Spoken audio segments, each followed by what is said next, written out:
Ouais. Je sais que les chorales rwandaises ont toujours été très réputées.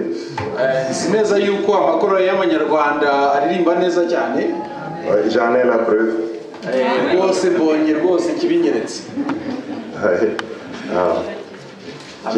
J'ai jamais voulu faire partie des chorales parce que ma voix est catastrophique.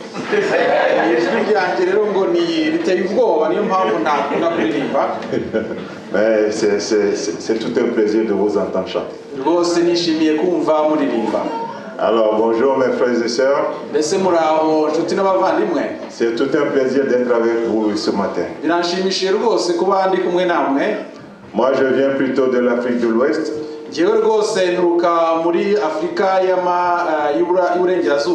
Mon père est de la Côte d'Ivoire.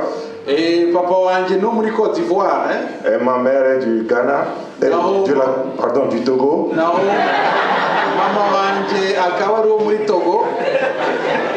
Ma grand-mère du Ghana. Et mon grand-père du Bénin.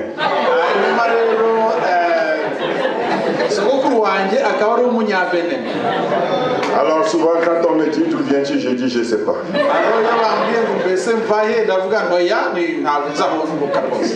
Mais c'est tout un plaisir de se retrouver parmi les enfants de Dieu. Aujourd'hui, je viens partager avec vous une réflexion sur le service. Ouais. Et mon titre c'est Appelé à servir.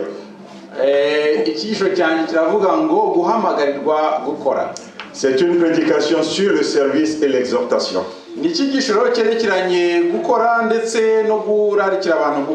Avant de commencer, on va juste incliner la tête pour prier.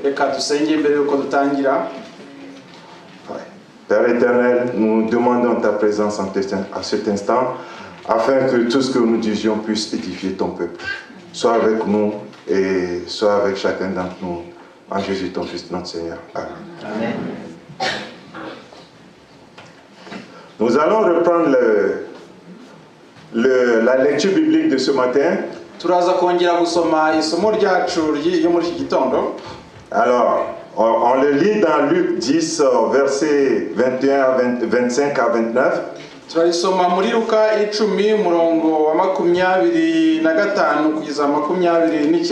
C'est un verset que nous connaissons bien. Alors le maître de la loi arrive et veut tendre un piège à Jésus.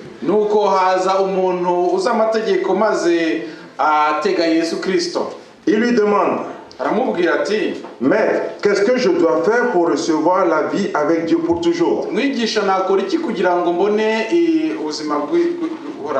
Remarquez que ma version est un peu différente. Et Jésus lui dit: qu'est-ce qui est écrit dans la loi? Comment est-ce que tu le comprends? L'homme répond: tu dois aimer le Seigneur ton Dieu de tout ton cœur, de tout ton être et de toute ta force et de toute ton intelligence.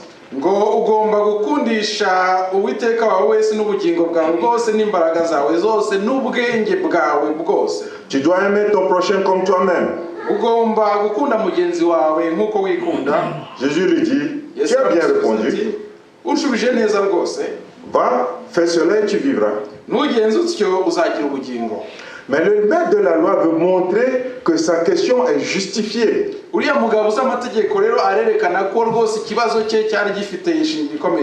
Et il demande à Jésus: qui est mon prochain? Le passage cité dans la loi par le maître de la loi vient de deux combinaisons de versets.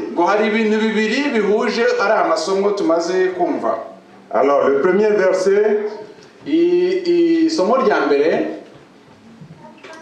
je crois qu'on va l'allumer, ça va aller mieux. Ok. Je mets les deux en même temps. Le premier verset vient de Deutéronome 6 au verset 5. Tu dois aimer le Seigneur ton Dieu de tout ton cœur, de tout ton être et de toute ta force.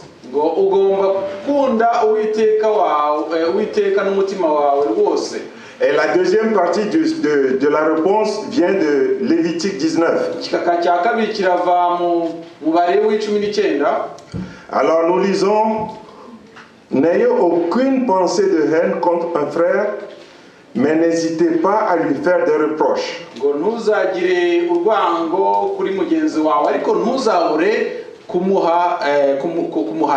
Ça nous rappelle un peu notre discussion d'aujourd'hui de l'école du sabbat.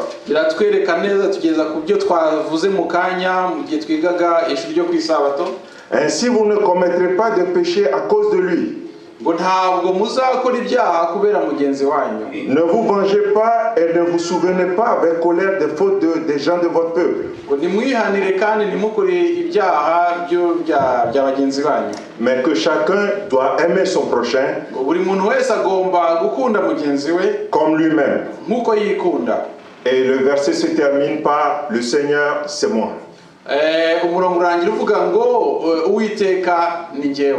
Ce dernier passage, les Juifs y attachent vraiment une grande importance. Il appelle même la règle d'or. Mais pour expliquer cette règle d'or, il faut bien connaître qui est mon prochain.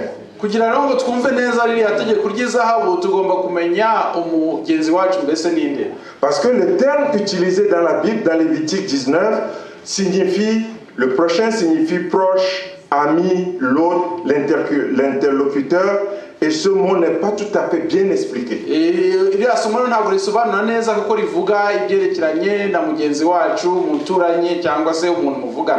Dans le livre des paraboles de Jésus, à la page 331,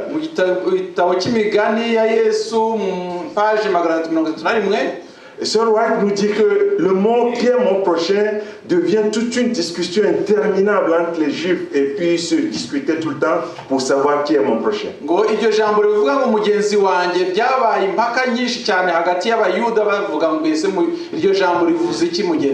Mais dans la tête des Juifs, les Romains, les Samaritains, tous les étrangers, ceux-là, ça ne fait pas partie des prochains. Mais parmi leur peuple, les enfants d'Israël, qui est-ce qu'on peut donc appeler mon prochain? Est-ce les rabbins, les prêtres, les anciens?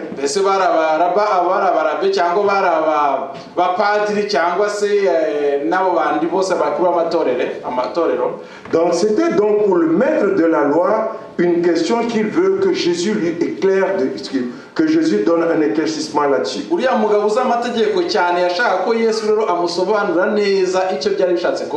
C'est pourquoi il trouvait la question légitime.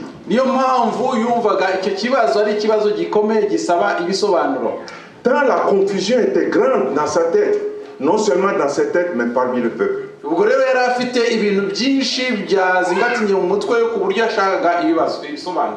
Jésus va répondre à cette question par la parabole bien connue du bon samaritain.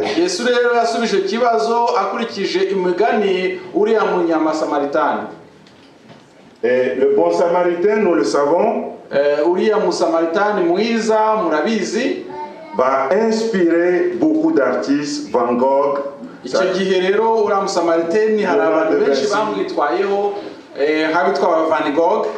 c'est de la croix. Vous avez aussi un autre tableau ici. C'est une parabole tellement ancrée dans la société que même dans la loi canadienne, il y a la loi du bon samaritain.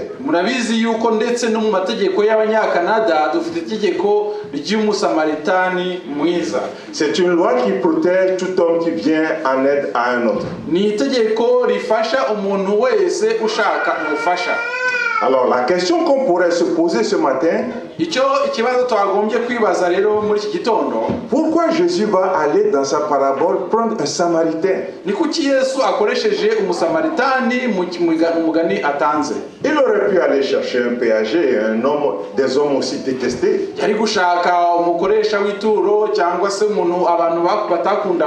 Ou un autre quelconque, que sais-je, mais pourquoi un samaritain? bumvaga bashobora kwemera uretse umusamaritani. On comprend mieux le choix de Jésus quand on sait qui sont ces Samaritains et comment ils vivent parmi les peuples des Juifs. Ubwo rero twumva neza ibya Yesu kubera yuko ukuntu yahisemo umusamaritani ukurikije uko babagaho. Et pour mieux comprendre cette parabole, on va aller voir d'où vient même la Samarie. Turagerageza rero kureba neza inkomoko ya Samariya kugira ngo twumve neza iby'uriya mugani. Alors, la Samarie a été créée, on va le lire dans 1 Roi 16. Dans 1 Roi 16 à partir du verset 23, nous lisons la 31e année où Asa est roi de Juda. Omri devient roi d'Israël pour 12 ans. Il est roi de Tisra, comme quelque chose comme ça. D'abord pendant 6 ans. Ensuite, il va aller trouver Semer. Et lui achète la colline de Samarie pour 6000 pièces d'argent.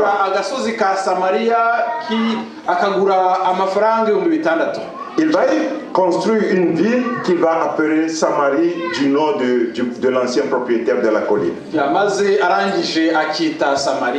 La ville de Samarie fut donc construite par le roi Omri, qui est le père de Akab, on le sait, qui avait comme épouse Jézabel.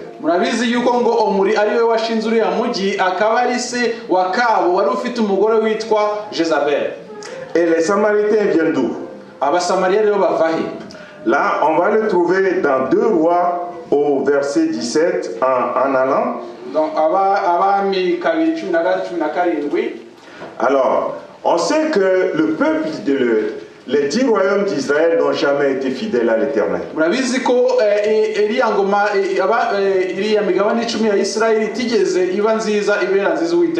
Dieu les a avertis plusieurs fois avec des prophètes ils ont tué plusieurs aussi.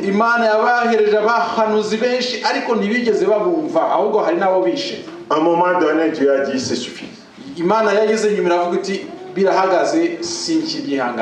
Alors il a fait intervenir le roi d'Assyrie. Nous le lisons dans 2 Rois à partir du verset 17. Le roi d'Assyrie fait venir des gens de Babylone, de Kouta et d'Ava et de Hama et Sepharim.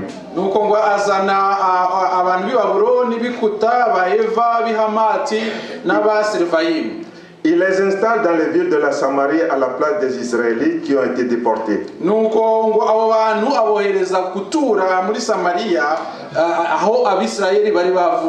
Ces gens prennent possession de la région et ils habitent dans les villes. Mais l'embêtant avec ces Samaritains, ce qui est embêtant avec ces Samaritains, on les lit dans la suite du verset. Ces gens adoraient l'Éternel,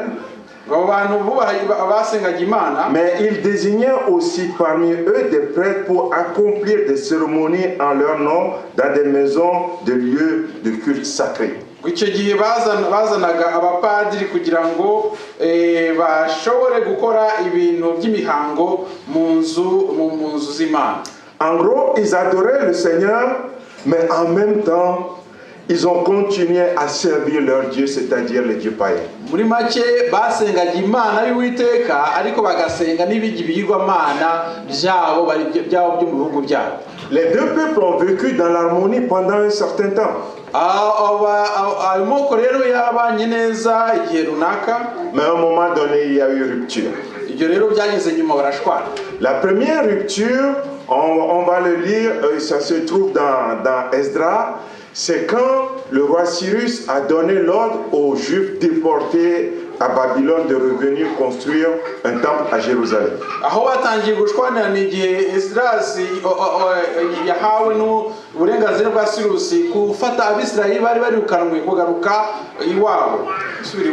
Et lors de la construction du temple, ces Samaritains sont venus proposer leur aide aux Juifs. igihe rero bababwiye ngo kuza kubaka urusengero, abo basamariya baje gutanga ubufasha babuha abayuda. Les Juifs ont dit non. Abayuda baravuga ngo yandi dushaka ubufasha bwanyu. Parce qu'ils ont peur qu'en s'associant aux Samaritains, ils deviennent idolâtres et puis Dieu se fâche encore contre eux. Icyo gihe rero batinya yuko igihe bafatanyije n'abasamariya Imana itarabikunda ikarakara. Pire que ça, ils ont dit non, mais ils ont renvoyé toutes les femmes samaritaines qu'ils ont épousées. Ndetse byageze aho n'igihe abantu bararongoye abasamariyakazi barabirukanye maze barabirukana kugira ngo bavemo. Les Samaritains n'ont pas apprécié. Abasamariya ntabwo babyishimiye. Et la deuxième rupture définitive, ukundi kushwana hagati y'abayuda n'abasamariya, bien quand un roi, neveu de Judas Maccabée, uwitwa Makabe wavuye mu Buyuda, vient détruire leur temple à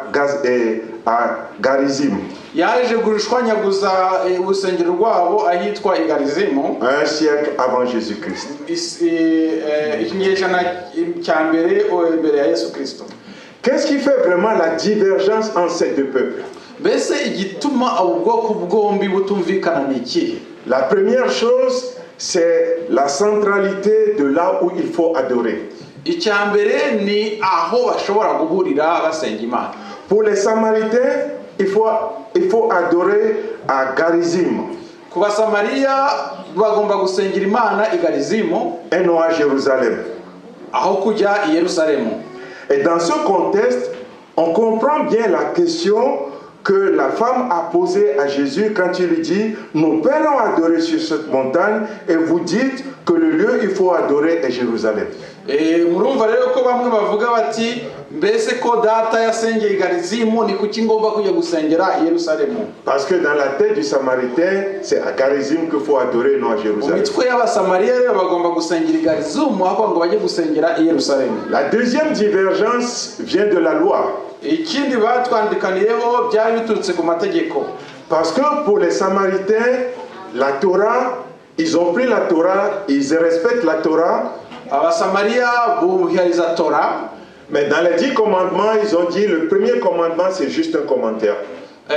Muri commandement cyangwa se mategeko baravuga ko itegeko rya mbere ari ikintu bintu biyandika ari commentaire mu gihe. Ils l'ont enlevé.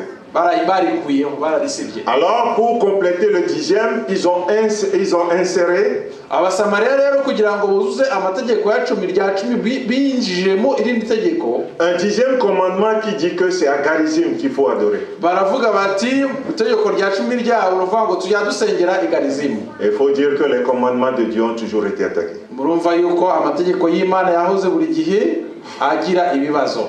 Et si vous voulez aussi comprendre le climat entre ces deux peuples, kumva neza ibibazo bari bafitanye ayo moko yari afitanye, ils se détestent royalement. Ntabwo rwose bumvikanaga baranganaga runuka. Il y a même un traité de Babylone qui accepte comme viande qu'un juif peut manger quand la viande tuée par les Samaritains a comme un juif présent.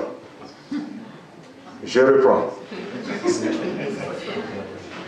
La viande, une viande acceptée comme une viande cachère, tuée par un Samaritain, est cachère quand un juif est présent, quand l'animal est tué. Iyo nyama rero ngo yemewe n'abayuda igomba kuba niyo ari Samariya wabo yifite igomba kuba hari umuyuda kugira ngo yemeze ko iyo nyama ari cachère, sinzi cachère cyo mu sobanuro.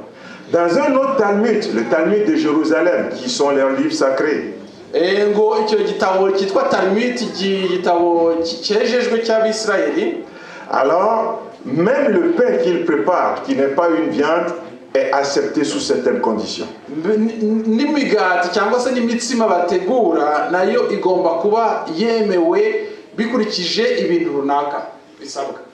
Alors, les Samaritains aujourd'hui forment l'un des plus petits peuples. Abasamariya n'ubwoko bukeya cyane. Ils forment un tout petit peuple, ils ne sont pas beaucoup. Ni bake cyane, ntabwo ari benshi. Et ils sont à peu près aujourd'hui près de 900. Ubu ngubu ni nka 900 gusa. Donc c'est l'un des plus anciens peuples et les plus petits peuples au monde. Ni ubwoko bwa kera ariko ni bake cyane rwose ubu ngubu. Ndetse bari mu bwoko bukeya cyane buriho ku isi. Alors, ouais, je vous le laisse. Au temps de Jésus, mu gihe cya Yesu Kristo la Samarie était composée de trois parties. Samari yari igizwe n'ibice bitatu. Et pour aller à Jérusalem, des fois, il faut traverser la Samarie. Kugira ngo ujye i Yerusalemu wagomba gunyura muri Samariya. C'est dans ce climat social que Jésus va prendre un incident récent dont tout le monde était au courant. Ni muri iyo bihe rero Yesu yafashe uriya mugani ndetse akurikije ibyabaye vuba pour expliquer au maître de la loi qui est mon prochain. Kugira ngo asobanure neza uriya mugabo w'amategeko umuntu muvandimwe uwo ari we. Alors, la réponse de Jésus, on le lit dans Luc 10. Igisubizo cya Yesu Kristo turagisoma muri Luka igice cya 10. La parabole que Jésus va prendre pour la réponse.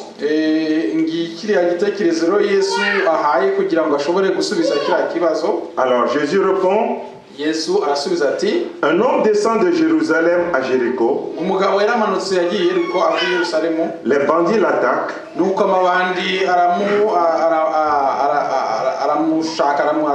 Ils lui prennent ses vêtements. Ils le lui prennent et s'en vont en le laissant à moitié mort. Par hasard, un prêtre descend aussi sur cette route. Quand il voit l'homme, il passe à côté de la route. Et il continue son chemin. Un lévite fait la même chose. Il arrive à cet endroit, il voit l'homme. Et il passe de côté de la route et il continue son chemin. Mais un Samaritain en voyage arrive près de l'homme. Il le voit et son cœur est plein de pitié pour lui. Il s'approche, il verse de l'huile et de vin sur ses blessures. Il lui met des bandes de tissu. Ensuite, il le fait monter sur sa bête. Il l'amène dans une maison pour voyageurs et il s'occupe de lui. Or, les deux voyageurs mentionnés dans la parabole sont un prêtre, c'est-à-dire un Cohen.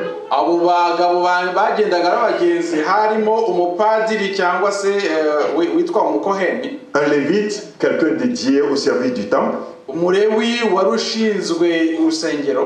Pour le prêtre qui se rendait peut-être à Jérusalem pour les services du culte,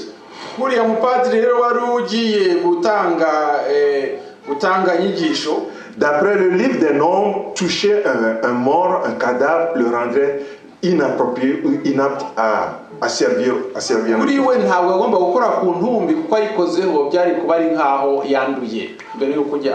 Voilà à peu près le comportement des gens qui normalement devaient témoigner de l'amour de Dieu.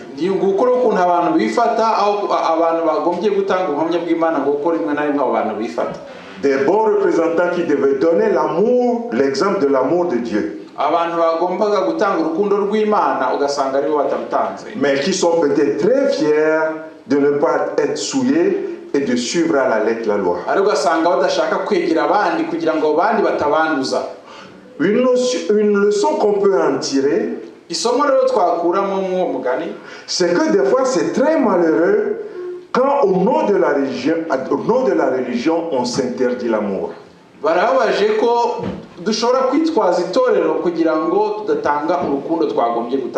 On peut dire que c'est très malheureux quand au nom de la religion, on s'interdit la compassion.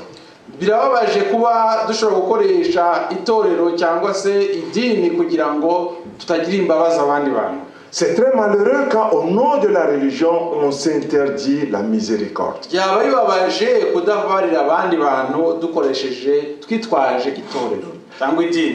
On pourrait aussi se poser la question, est-ce que ça nous arrive des fois d'être aussi caduques, aussi fermés, aussi bloqués? Nous lisons l'histoire, c'est vrai. Mais est-ce que des fois je peux me placer dans la même position qu'eux? mbese hari igihe nshobora nawe nkishyira mu cyimbo cy'abari abantu? Est-ce que je vérifie toutes mes actions pour savoir si c'est l'amour, la miséricorde que Dieu me demande? Mbese naba ngerageza kureba ibyo nkora nkareba niho koko mbikorana urukundo? Alors, pour se rendre de Jérusalem à Jéricho, il fallait traverser une partie déserte de la Judée. Kugira ngo ushobore kuva i Yerusalemu ugiye Yeriko, wagomba kunyura ku kantu kameze nk'ubutayu bwa Yudaya. Ouais. Que je vous ai marqué sur. Alors, il fallait traverser une partie déserte. La route est une route rocheuse, il y a beaucoup de roches, mais une route très dangereuse où les brigands attaquent souvent.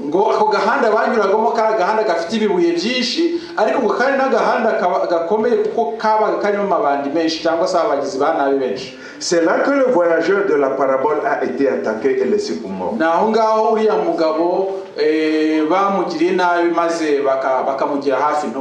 Comme par hasard, un Samaritain, un citoyen méprisable et méprisé, mais un voyageur prévoyant passait par là.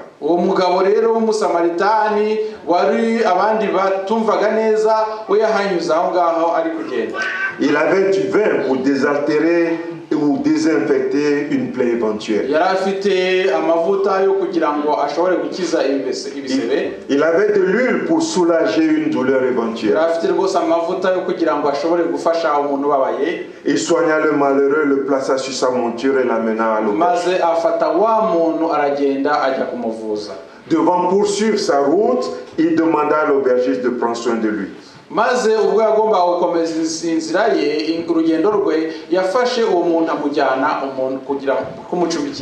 Il s'engagea même de payer sa pension. On ne sait pas si l'aubergiste le connaît et puis avait confiance en lui.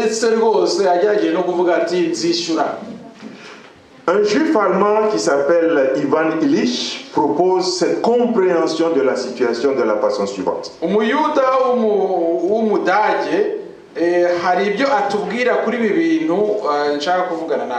C'est comme demander à un Palestinien de prendre soin d'un juif blessé.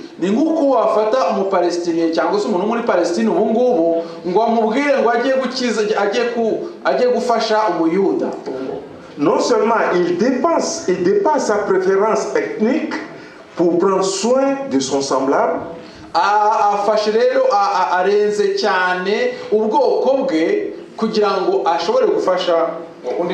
mais en plus il commet une sorte de trahison en s'occupant de son ennemi.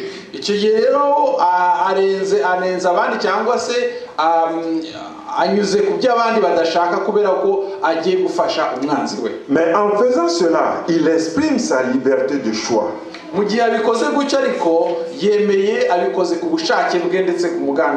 En répondant à la question qui est mon prochain.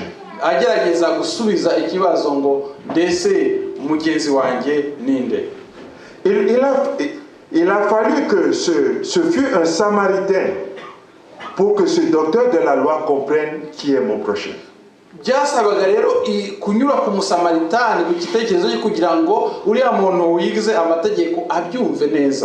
Il a fallu un Samaritain pour que le docteur de la loi comprenne qu'est-ce qu'elle me veut dire.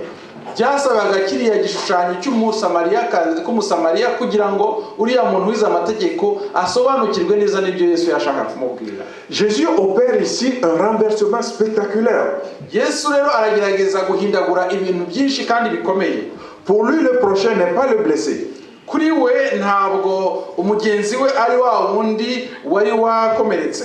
Mais le Samaritain, le méprisable, le méprisait.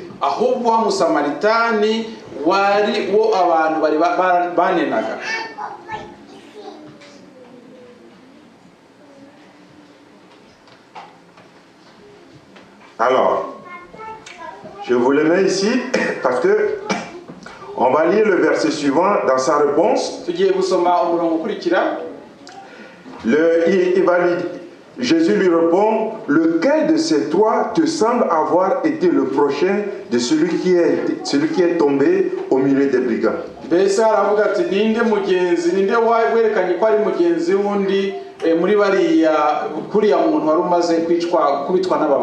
ne répond pas le blessé. Il répond, celui qui a exercé la miséricorde envers lui. aravuga ati nuriya wababariye uriya akamufasha. C'est-à-dire le prochain, c'est le Samaritain. Mugenzi we rero yari umunyamasamaritan Qui ne veut pas du tout toucher. utagombaga gufatwa gufasha. Jésus lui dit, va et toi fais de même. Nuko Yesu aramubwira ati genda nawe ubikore nguko. Quelles leçons pouvons-nous en tirer? Mbese inyigisho twakuramo mu kimugani ni izihe? Pour le légaliste ne laisse pas la place au hasard. Ku bantu bakurikiza amategeko cyane ntabwo ibintu cyangwa se ibintu bya hazard cyangwa se ibintu by'amahirwe bibaho. Pour lui, tout est réglé à l'avance. Ibintu byose babibaze imbere yuko bikorwa. Il sait d'avance qui est son prochain. Azi neza ninde mugenzi we. Il sait qui ne sera pas son prochain. Azi utazaba mugenzi we.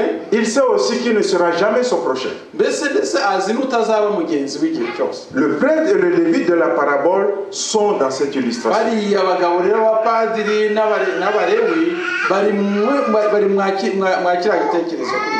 Le prochain, ce n'est pas moi qui le choisis. Umugenzi wanjye ntabwo ari njyewe umushaka. Il est toujours impossible de savoir à l'avance qui sera mon prochain. Birakomeye cyane kumenya ninde uzaba mugenzi wanjye. On peut dire que le prochain, c'est mes frères et mes sœurs d'église. Nshobora kuvuga nti le prochain ni bagenzi banjye. Le prochain, c'est mes voisins, mes collègues, mes relations externes. Nshobora kuvuga ngo bagenzi banjye mbese umuntu inshuti yanjye n'abantu tubana. Le prochain, c'est tout individu pour qui le Seigneur est mort. Cyangwa se n'umuntu wese Yesu yapfiriye. C'est tout individu à qui je peux apporter ne fût-ce qu'un petit sourire pour lui dire bienvenue dans mon environnement. Ni wa muntu nshobora kuvuga nkamusekera nkavuga ati ngwino ubane nanjye. Et lui dire ensuite me voici à ton service. Nuko nkamubwira ati ngwino ubane nanjye umurimo wanjye. Dans 2 Corinthiens 5, mu Bakorino 2 umurongo wa 5, wa 2 rw'Abakorino 5, nous lisons ceci. turasoma, car Dieu était en Christ, réconciliant le monde avec lui-même, sans tenir compte aux hommes de leurs fautes, mais il a mis en nous la parole de réconciliation. ngo Yesu yarari kumwe natwe aducungura ndetse ashyira amagambo ye mu bwumvikane bwacu. Nous sommes donc des ambassadeurs pour Christ, comme si Dieu exhortait par nous. Ngo hano ku isi dufata turaba ambasaderi cyangwa se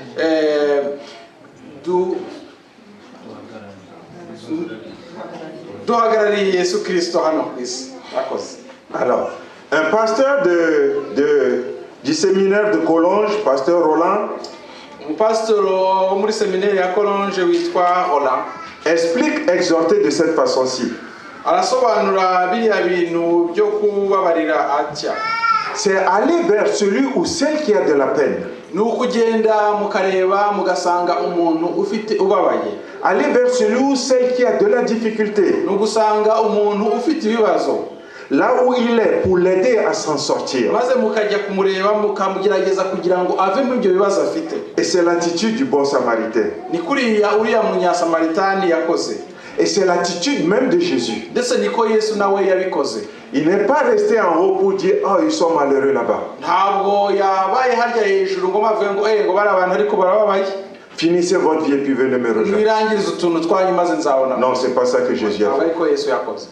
Il est descendu parmi nous. Yaramanutse atuzamo. Il a souffert notre vie. Yababaye mu buzima bwacu. Il a vu comment on souffrait et comment est-ce que c'est difficile pour nous de nous en sortir. Yabonye ukuntu tubabajwe cyane ndetse n'ukuntu bikomeye kugira ngo dushobore. Il a compris tout ça. Byose yarabyumvise.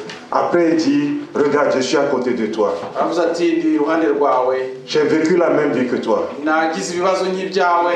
Tu peux aussi faire la même chose. Nawe ushobora gukora nk'ibyanjye. Je sais que tu l'as dur mais viens. Nawe urabibaza birakomere ko ngwino ushobora kubikora. Tu vois je t'ai donné l'exemple. Urabona rwose ngiye ibyo nakoreye. Et nous le lisons dans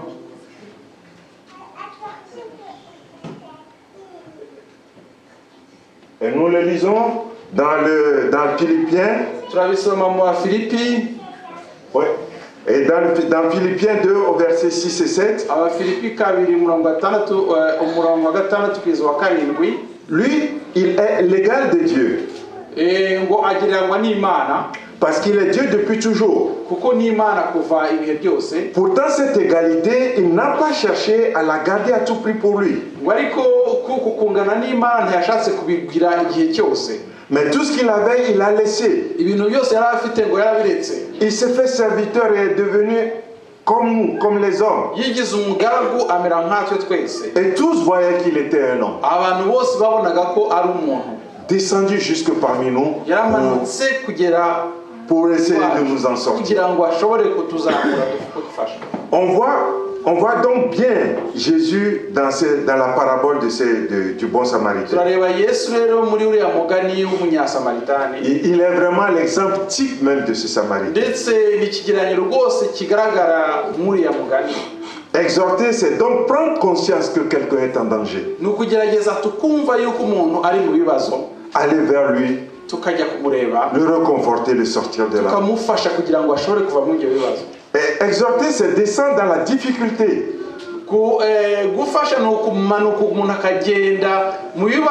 Là où il y a un accident, un problème, pour mieux aider.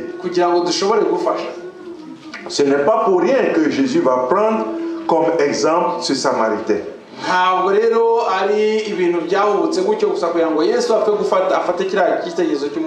Pour définir ce qui est mon prochain.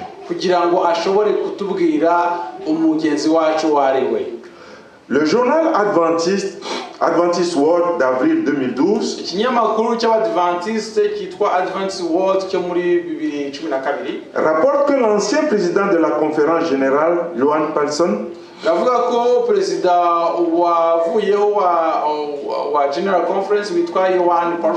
a été fait commandeur de l'ordre royal norvégien du mérite. Selon l'annonce royale du palais,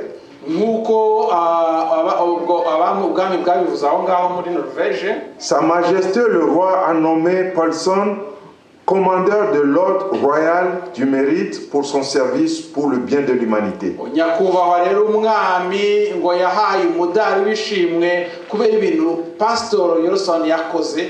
Et Paulson a dit,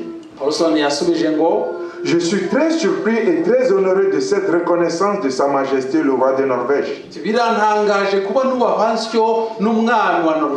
Le fait que cette distinction soit accompagnée de la mention service pour le bien de l'humanité.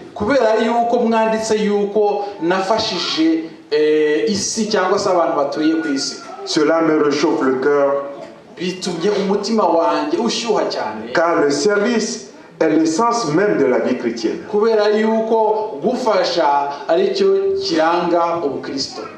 Alors, pour conclure, je vais vous laisser ces deux versets. Alors, on le trouve dans Romains 15, à partir du verset 13. Que le Dieu de l'espérance vous remplisse de toutes les joies et de toute paix dans la foi,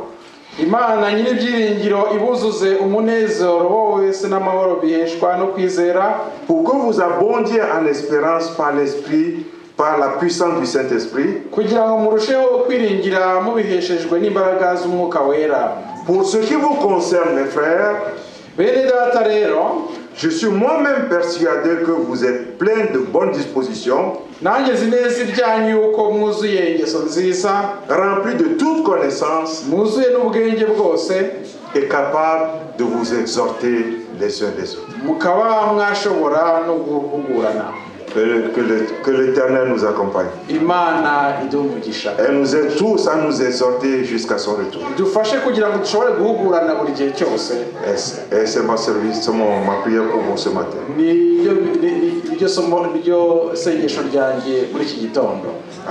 Amen. Amen.